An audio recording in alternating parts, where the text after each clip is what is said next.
Assalamualaikum warahmatullahi wabarakatuh. Bismillah hamdan wa syukranillah. Salatu wassalamu ala rasulillah. La hawla wa la quwwata illa billah. Sahabat sejati yang Allah muliakan, teriring doa dan salam. Semoga hingga kesempatan kali ini kita senantiasa dalam keadaan sehat walafiat, dalam keadaan yang tidak kurang satu apa. Amin amin ya robbal alamin. Pagi ini saya terinspirasi oleh sesuatu yang mungkin selama ini kita abai. Tadi pagi ketika berjalan-jalan di sekitar kompleks, saya melihat, mohon maaf, bangkai tikus yang sudah dikerubungi lalat.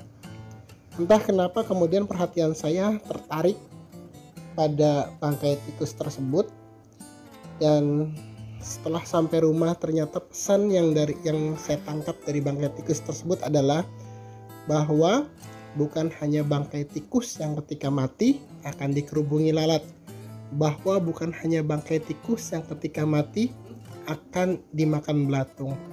Termasuk kita, termasuk manusia, ketika kita mati maka nasib jasad kita akan seperti itu. Mungkin kita saat ini merasa gagah, mungkin saat ini kita merasa hebat, mungkin saat ini kita merasa kuat, mungkin saat ini kita merasa jadi pejabat, jadi orang yang berkuasa, jadi orang yang berpangkat, menjadi orang yang terhormat, menjadi orang yang mulia.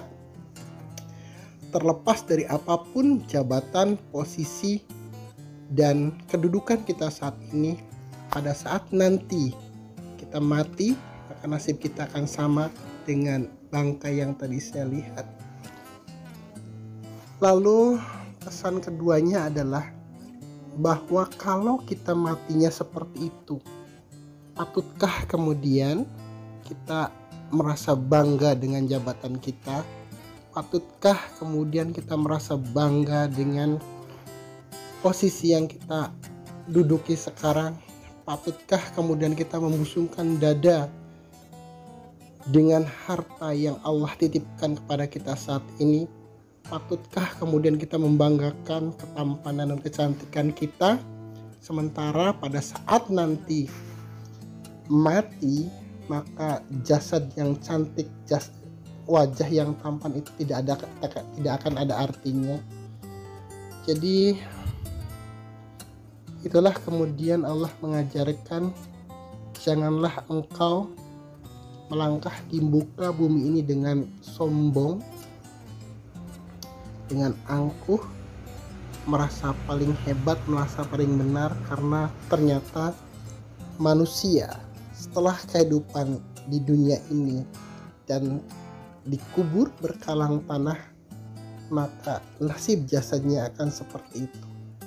Lagi pula kehormatan manusia, kemuliaan manusia di sisi Allah bukan karena kita tampan, bukan karena kita cantik, bukan karena kita pejabat, bukan karena kita terhormat, bukan karena kita berkuasa, bukan karena kita punya kekuasaan. Sebaik-baik kemuliaan seseorang di mata Allah adalah ketakwaannya. Jadi yang harus kita perbaiki adalah bukan hanya kita memoles wajah kita dengan make up, bukan kemudian kita membaguskan, memantaskan penampilan kita dengan pakaian yang indah, yang mahal, bukan juga kemudian kita mempercantik penampilan kita dengan aksesoris.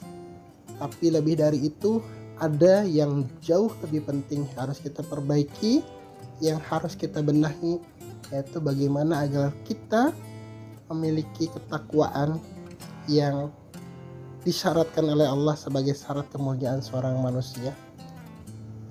Inna akramakum indallahi atqakum, bahwa semulia-mulianya kita, semulia-mulianya manusia di sisi Allah karena ketakwaannya. Sekali lagi, bukan harta, bukan jabatan, bukan karena tampan, bukan karena kecantikan, bukan karena kekuasaan, bukan karena kemewahan, bukan karena pakaian, ataupun bukan karena aksesoris yang mahal.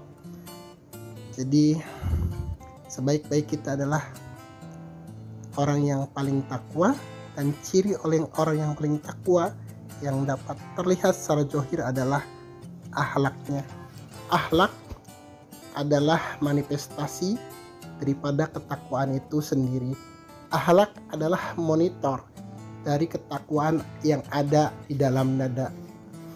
Akhlak merupakan cerminan apa yang ada di dalam dada kita.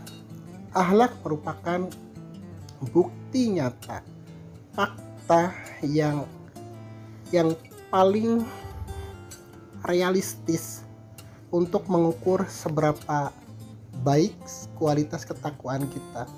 Di luar itu, meskipun mungkin kita terlihat seperti orang soleh, mungkin kita terlihat sering ke masjid, mungkin kita bahasa Arabnya fasih, tapi kalau kemudian akhlak kita belum mencerminkan kebaikan, belum mencerminkan bagaimana kita bisa bersikap baik kepada sesama kita, bersikap baik kepada lingkungan kita, terlebih bagaimana kemudian silatun kita, hubungan kita dengan Allah itu seberapa baik. Itulah kemudian yang menunjukkan kualitas asli dari ketakwaan kita.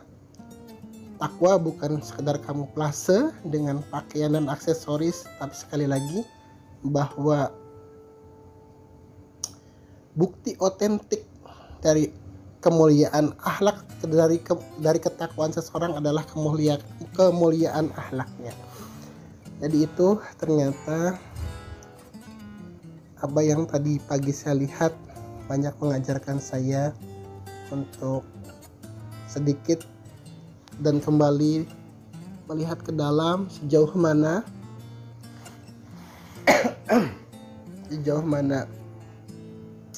akhlak kita berbicara untuk menunjukkan dan mengekspresikan ketakwaan kita. Terima kasih. Assalamualaikum warahmatullahi wabarakatuh.